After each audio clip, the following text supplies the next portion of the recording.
Welcome to Furniture Industry News for Thursday, September 4th, 2025. I'm here to bring you the latest updates and insights from across the furniture industry. Today we're covering some mixed signals in the market, from manufacturing challenges to positive sales reports, plus what's happening with employment and a major retailer's impressive performance. Let's dive right in. Starting with the big picture on manufacturing, there are some warning signs we need to talk about. The U.S. manufacturing sector just wrapped up its sixth straight month of contraction in August, according to the Institute for Supply Management's latest report.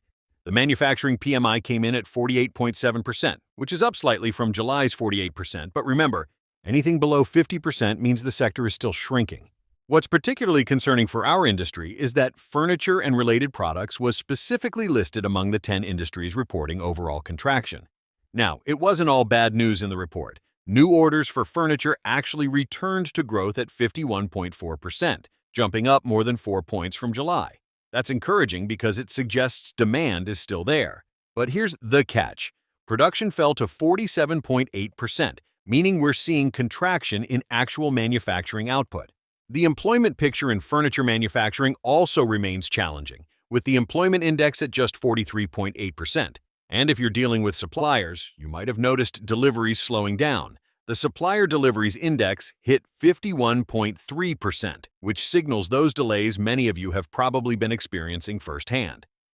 Speaking of employment, let's look at what's happening more broadly in the job market because this affects both our workforce and our customers. The ADP National Employment Report just came out, and it shows private sector job growth slowing down significantly. We only saw 54,000 jobs added in August, compared to over 106,000 in July. Here's what really matters for our industry. Manufacturing actually lost 7,000 jobs last month. That's a concerning trend, especially when you consider that many manufacturers are taking a wait-and-see approach to hiring right now. Experts are pointing to several factors behind this caution, including trade policy uncertainties and immigration concerns that are creating potential labor shortages. One analyst noted that immigrants make up about 20% of the manufacturing workforce in the U.S., and current immigration policies are adding to the uncertainty. Many furniture manufacturers are working with their existing workforce rather than expanding, which explains some of the production challenges we're seeing. But here's where things get more interesting. While manufacturing is struggling, we're actually seeing some positive signs in furniture orders. The latest Furniture Insights report from Smith Leonard shows that residential furniture orders were up 3% in June compared to the same month last year. Orders totaled just over $2 billion, with 55% of companies surveyed reporting increases. Now, there's a flip side to this story. While orders were up, shipments were down 4% compared to June last year, hitting about $2.12 billion. This gap between orders and shipments is worth paying attention to because it might reflect some of those production and supply chain challenges we talked about earlier. Looking at the year-to-date numbers, new orders for the first half were down 2% compared to last year, totaling $1.2 billion. Shipments for the first half were also down 1%, coming in at $13.1 billion. What's particularly noteworthy is that backlogs dropped 8% compared to June last year, now sitting at $2.4 billion. This could suggest that companies are working through their order backlogs more efficiently, which would be good news for delivery times. The report also showed some workforce trends that align with what we're seeing in the broader manufacturing data. Factory and warehouse employment was down 4% from June last year, though payroll expenses were still up 2%. This suggests companies are paying more per worker, possibly to retain skilled employees in a tight labor market. Now, let's shift gears and talk about retail, because this is where we're seeing some genuinely encouraging news. Macy's just reported their strongest same-store sales growth in 12 quarters, which is significant for furniture manufacturers who sell through department stores. Macy's total sales were down 2.5% to $4.8 billion, but that includes the impact of store closures they've been implementing.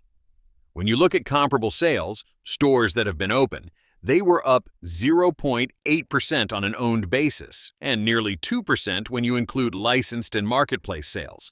What's particularly relevant for furniture professionals is that Macy's specifically called out strong performance in textiles and mattresses. They also mentioned fine jewelry, which often shares floor space and customer shopping patterns with home furnishings. The company's CEO, Tony Spring, highlighted that they're seeing success with product curation and brand selection, which could create opportunities for furniture manufacturers who are looking to get their products in front of department store customers. Macy's also raised their full-year outlook, now expecting sales between $21.1 billion and $21.4 billion. They narrowed their same-store sales forecast to show they expect comp sales to decline between 1.5% and 0.5%. Still negative, but better than their previous forecast. This suggests they're feeling more confident about the retail environment heading into the important fall and holiday selling seasons. The success at Bloomingdale's was even more impressive, with total sales up 4.6% and comparable sales up 5.7%. This high-end performance might signal that affluent consumers, who are often key furniture buyers, are still spending on home goods and furnishings. Looking at all these data points together, we're seeing a furniture industry that's dealing with some real challenges, but also showing signs of resilience. Manufacturing is under pressure, employment is tight, and production is struggling. But orders are growing, major retailers are performing better than expected, and there are pockets of strength in the market. For furniture professionals, this mixed picture suggests a few key things to watch. First, supply chain and production challenges aren't going away anytime soon, so building in extra time for manufacturing and delivery remains critical. Second, while the job market is cooling, consumer demand for furniture is still there. You just need to be strategic about how you meet it. Finally, the success we're seeing at retailers like Macy's suggests that companies focusing on product curation and customer experience are finding ways to win even in a challenging environment. The key takeaway is that while the broader manufacturing sector is facing headwinds, there are still opportunities in the furniture industry for companies that can navigate the current challenges effectively. Keep an eye on those order trends, watch your supply chains closely, and focus on the customer experience that seems to be driving success in retail right now. That wraps up today's furniture industry news. If you found this episode helpful, please subscribe to stay up to date on all the latest developments affecting the furniture industry. We'll be back soon with more insights and analysis to help you stay ahead of the trends that matter to your business.